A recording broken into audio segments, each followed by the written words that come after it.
जादुई आत्मा का अगला कदम था ड्रम पैदा करना। कियान को राशेल में शैतान दिखने लगती है। कियान उसे पीछे धकेल देता है। राशेल को लगता है कियान अब उससे प्यार नहीं करता। वो गुस्से में शहजाद को उठाकर वहाँ से चली जाती है। वो एक सुपरमार्केट जाती है ताकि नया सीसीटीवी खरीद सके। जब वो मॉनिटर देख रही थी तभी अचानक लाइट बंद हो गई और कहीं से एक पतला सा पंजा बाहर निकला। आप कैसे हैं? यह आवाज सुनकर राशेल डर गई। बिजली चमकी, जोर से आवाज हुई और पूरा घर अंधेरे में डूब गया। उसे दूर से एक बच्चे के रोने की आवाज सुनाई दी, लेकिन शहजाद तो उसकी गोद में था, तो फिर रो कौन रहा था? तभी उसने देखा कि एक बच्चा पालने में लेटा छटपटा रहा है। डर के बावजूद राशेल ने हिम्मत जुटाई और धीरे धीरे उस बच्चे के पास गई।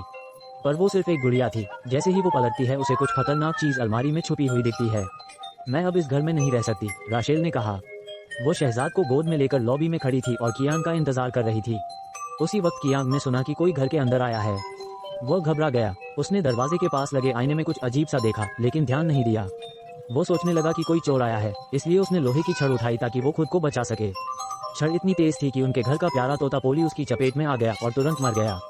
शांत होने के बाद दंपति ने अपने द्वारा देखे गए मतिभ्रमों के बारे में बात की और पाया कि वे सभी उस पुरानी किताब के चित्र में दिखाई गई बूढ़ी चुड़ैल के बारे में थे। कियान ने निश्चय किया कि यह चीज गंदी है और इसे तुरंत फेंक दिया जाना चाहिए।